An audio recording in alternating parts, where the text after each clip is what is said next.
This film is just to show you how, when you're painting particularly a house, it's much easier to paint all the foliage, all the surroundings first. So particularly if there are trees, shrubs in front of the house, so that you can get the colours right, whether it's roses around the door or wisteria up the side, get all those little delicate colours, get the foliage in there, and then we're going to paint the house into the spaces. So it's all about being systematic. So I'm just finishing off painting the planting around the farmhouse in question, and there's lots of little delicate colours. So I've been painting yellows mixed, actually lemon yellow, and for the brighter screens I'm using a cyan blue with lemon yellow, which gives a really bright fresh green. So that's going in here. I'm just putting it in front. There's going to be brick in here, and so this green could not be painted on top of the brick colours. The right of the house is actually rendered and covered in a sort of ivory creamy colour, and again I could put flowers and so on top of that, but as a habit it's much better just to get into this order of doing things. So you have to resist painting until you've got everything else in place. So all the surrounding trees, and again with these I've just dotted them in, stippling and so on, but building up the colour and using the flat of the brush to paint carefully up to the edge of my drawing, up to the chimneys, up to the edges of the roof and so on, getting it nice and crisp. And then the other advantage of doing this is that it enables you to judge the tonal values better. So once you've got the darker greens, the bright greens surrounding the house, it's much easier to then know how dark to paint the rest of it. So that's what I've been doing. I've been getting the colour of the field in the foreground nice and bright, and if I swing the camera around to show you the scene that I'm painting on the spot, let's just move the camera around so you can see all the scene. We've got the trees and so on in the house there, sitting, lovely tree shapes behind it. So let's move back to the painting.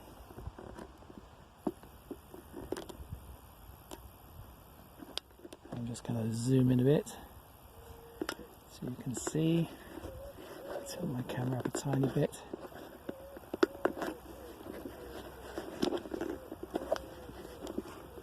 So you can get the overall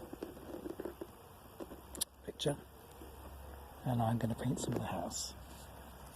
So I've used my Chinese brush for doing all the foliage, painting the hedges, painting the trees, painting the sky. You can always go back, even when you've done it dark like this, I can always go back with a sort of bright lemony yellow colour just to lift up the trees in a few areas if they're looking a bit too flat. Trying to get the nice contrasts in there.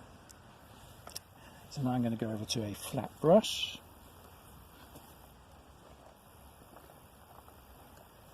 So this is a flat sable brush. So I'm painting outside, I've got the insect life to join me.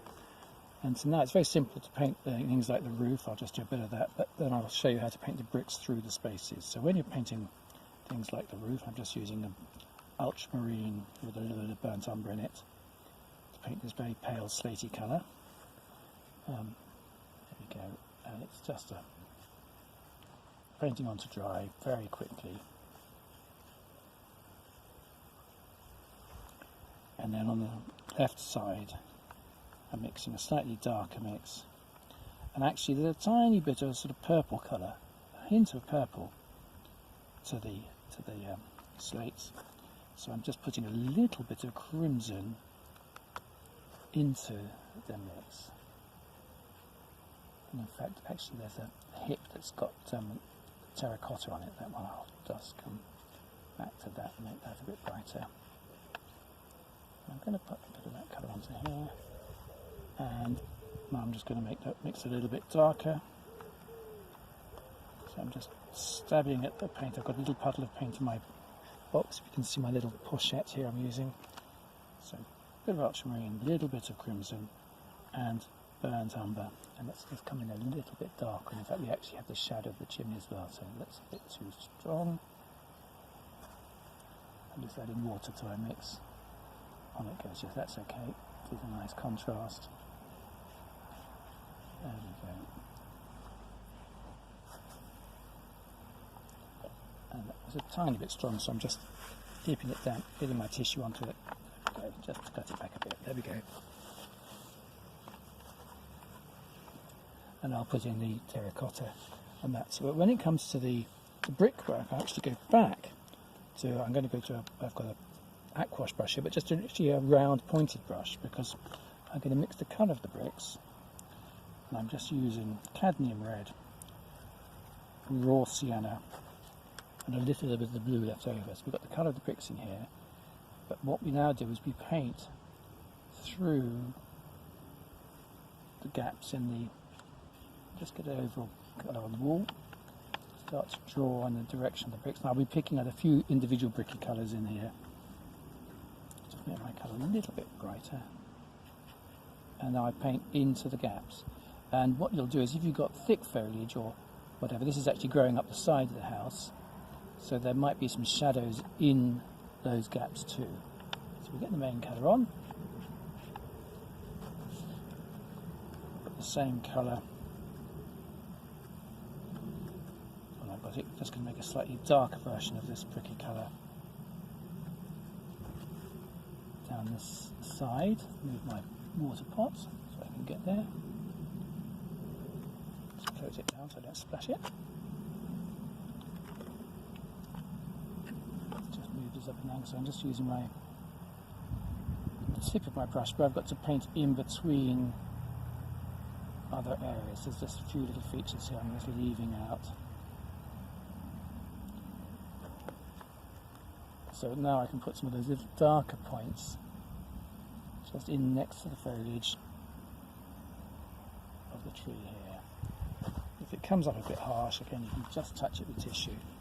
This way you'll keep the colours fresh in the greenery, and you get the, so if I come to the little tree here, I press paint where I can see bits of the wall showing through the tree, I can use the tip of my brush to pick that out. It's a very simple technique, but it's very effective. And now I can go back in with different shades, because it's very old. It's actually a Flemish bond, if you really want to know. And I've hinted at the lines in the brickwork. I'm just going to add a bit of ultramarine to pick out some of the darker bricks. Now the tip of this brush might, let's just water it down a bit, might be too clumsy to do them. So again, let's just see, I'm just testing on a scrap piece of paper. And I'm just going to pick out a few different brick colours, following the courses as I've hinted. I haven't drawn all the courses at this distance. You just need to sort of pick out the odd different colours in the bricks. And ideally I'd need a smaller flat brush. So I'm now going to use my flat brush, I think, because of the sharp edge of this flat brush. There we are, I can pick out a few little changes in colour. And a few little brighter colours too, so that just makes I've just mixed the slightly more orangey, more blurry, bricky colour using some bit more cadmium red and yellow, so just go slightly more orangey. And into my basic sort of browny brick colour, I'm putting in some slightly brighter brick colours. And I'll show the picture when I've finished it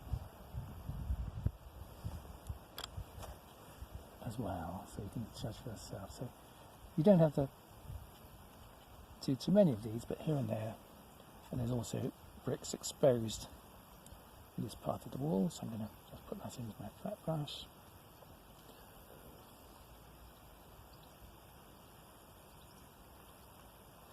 So maybe a smaller flat brush would get into a bit more bricky detail, but that gives me the overall. And of course the same colour goes onto this bit of the, only one hip that's got a terracotta hip on it, the rest have got